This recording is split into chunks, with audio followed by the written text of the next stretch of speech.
Back to news. Narsapuram parliament అభ్యర్థి KA Paul విస్తృతంగా ప్రచారం నిర్వహిస్తున్నారు. గత 8 రోజులుగా నర్సాపురం సెగ్మెంట్ పరిధిలో ఉంటూ ప్రతి గ్రామాన్ని సందర్శిస్తున్నారు కేఏ పాల్. ప్రజలకు అవినీతి లేని పాలన అందిస్తామని పాల్ హామీ ఇస్తున్నారు. అయితే టీడీపీ, వైసీపీ, జనసేనలు తనకు ప్రత్యర్థులే కాదని ప్రజల విశ్వాసంతో తనకు ఓటేసేందుకు సిద్ధంగా ఉన్నారని అంటున్న పాల్తో నర్సాపురం నుండి మా ప్రతినిధి Bhargav face to face. Narsapuram parliament బరి నుంచి పెద్ద మహానాయకులు కూడా ఇక్కడ బరిలో దిగారు. ఏదైతే పార్లమెంట్ బరి నుంచి అటు cine hero Nagendra Babu Janasena party నుంచి పోటీ చేస్తుంటే వైసీపీ నుంచి రఘురామకృష్ణరాజు పోటీ చేస్తున్నారు.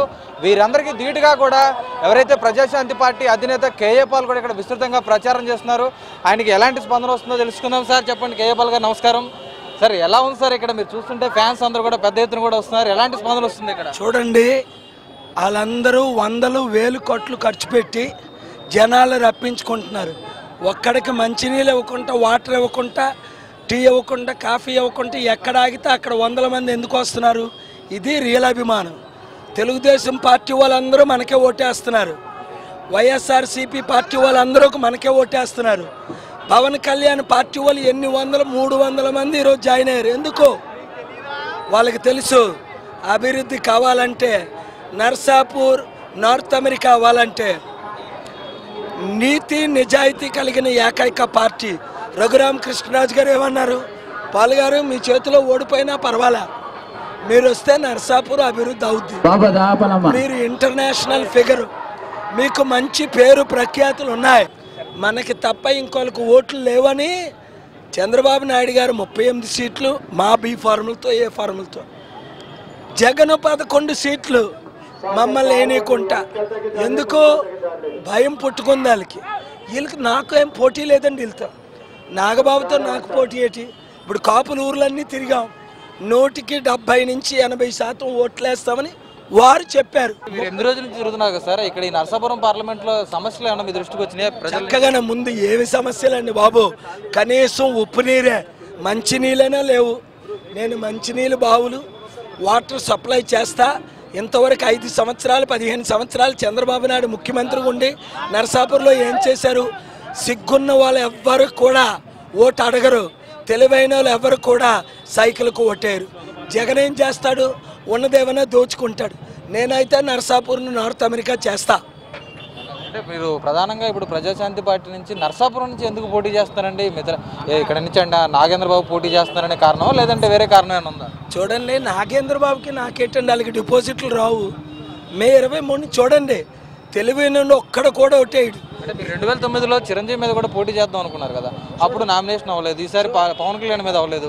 అంటే ఇప్పుడు నాగబాబు మీద మాత్రం కుదిరింది అనుకోవాలా? ఎంతమంది చూశారు నాగబాబు మాట్లాడితే? అదే టీవీలో 20,000 మంది, నేను మాట్లాడితే 20 లక్షల మంది. అంటే అర్థమేంటి? 100 రెట్లు ఫాలోయింగ్ ఎక్కువ. ఆయనకి నాకు కంపారిజన్ ఏంటి? ఆయన డ్యాన్స్ వేయడుగా బాగా, నాకంటే డ్యాన్స్ వేయగలడేమో నాకు తెలియదు. నేను అభివృద్ధి చేయగలను. నా పేరు 200 దేశాల్లో తెలియనోళ్ళు లేరు, ఆయన పేరు తెలిసినోళ్ళు లేరు. నాగబాబుకి రఘురామకృష్ణరాజు గారు మంచి ఆయన నాకు చెప్పకండి. చంద్రబాబు నాయుడే నా పాద పూజ చేసేవాడు, కేసీఆరే నా పాద పూజ చేసేవారు, నా ఆశీస్సులు తీసుకునేవారు. రాజశేఖర రెడ్డి గారు, 8 మంది ప్రధానమంత్రులు, ఈరోజు మోదీ నా దగ్గరకు వచ్చి నా ఆశీస్సులు తీసుకున్నారు. 7 సంవత్సరాలు అభివృద్ధి చేశాను హైదరాబాద్ అని అంటున్నారు. మంచినీళ్ళు ఇవ్వలేదు నర్సాపూర్లోనే, ఆంధ్రాలో అప్పులు తీర్చలేదు, రైతులకు రుణమాఫీ చేయలే, అంగన్వాడీలకి 7,000 మంది. ఇప్పుడు అప్పులు లక్షల కోట్లు చేశారు. చెప్పుకోవడంలో తప్పు లేదు, కోరికలు ఉంటాయి. 6 లక్షల కోట్లు దోచుకున్నాడని జగన్ పుస్తకం రాశాడు. 3 లక్షల కోట్లు దోచుకున్నాడని చంద్రబాబు నాయుడు అన్నారు. ప్రధాని మోడీ ఇప్పుడు ప్రత్యేక హోదా ఇవ్వలేదు కదా, మీకు ప్రజల నుంచి ఏమైనా ప్రత్యేక హోదా డిమాండ్ వస్తుందా? చూడండి, ఎందుకంటే అడుక్కోవడం ప్రత్యేక హోదా? ప్రత్యేక రాష్ట్రం చేస్తా, ఆంధ్రాని అమెరికా చేస్తా. ఏంటి ప్రత్యేక హోదా? అడుక్కోవడం ఎందుకు? మనము ఆంధ్రాని, తెలంగాణ, తెలుగు ప్రజల్ని ప్రపంచ స్థాయిలో చేసి చూపిస్తా అంతే. మీరు ఒక్కొక్కరు ఎక్కడ హెలికాప్టర్ గుర్తుందో అక్కడ ఓట్లు వేసేయండి. అంటే మీరేమో అందరినీ హెలికాప్టర్ కొట్టేయమన్నారు, వైసీపీ వాళ్ళేమో మా జెండాను కాపీ కొట్టారని అంటున్నారు కదా, ఆరోపిస్తున్నారు కదా. చూడండి, ఈ జెండా 2008లో మేము పార్టీ పెట్టాం. 2011లో జగన్ పార్టీ పెట్టాడు. హెలికాప్టర్కి ఫ్యాన్కి తేడా తెలియని జగన్ మతి భ్రమించాడు, ఏదో మాట్లాడుతున్నాడు పిచ్చొచ్చి. ఇది మా జెండా. ప్రధానంగా కేఏ పాల్ గారు చెప్పినట్టు పరిస్థితి చూస్తే ప్రధానంగా తాను ఏ పార్టీ నుంచి కూడా జెండాని కాపీ కొట్టలేదు, వైఎస్ఆర్ పార్టీ మా జెండాని కాపీ కొట్టిందని కూడా ఆయన చెప్తున్నారు. ఆయనకు ఉన్నటువంటి ఉత్సాహం కూడా చూసుకుంటే ఇక్కడ నుంచి పెద్ద ఎత్తున కూడా అటు అభిమానులందరూ కూడా కేఏ పాల్ కోసం వస్తున్నారు. అంటే కేఏ పాల్ గారు నరసాపురం పార్లమెంట్ నుంచి మాత్రమే పోటీ చేయడంతో కాకుండా నరసాపురం అసెంబ్లీ నుంచి కూడా పోటీ చేస్తున్నారు. ఆయనకి భారీ మెజారిటీ రావాలని కూడా ఆయన కోరుతున్నట్టు పరిస్థితి ఉంది. ఇక్కడ నుంచి కూడా ప్రధానంగా చూసుకుంటే కూడా నరసాపురం పార్లమెంట్లో కోలాహలం మారింది. అటువైపు నాగబాబుతో పాటు ఇటు కేఏ పాల్, అలాగే రఘురామకృష్ణరాజు, అలాగే కలువుపూడి శివరామరాజు నలుగురు అభ్యర్థుల మధ్య కూడా పోటాపోటీగా కూడా ఈ ప్రచారం అనేది కూడా జరుగుతుంది. ఈ నేపథ్యంలో ఎలాంటి ఫలితాలు రానున్నాయి అనేది మాత్రం ఎన్నికలు ముగిసే వరకు కూడా వేచి చూడాల్సిన పరిస్థితి కనిపిస్తోంది. ఇది ఇక్కడ నరసాపురం రాజకీయ పరిస్థితి. కెమెరా పర్సన్ నరేష్తో భార్గవ న్యూస్, నరసాపురం పార్లమెంట్.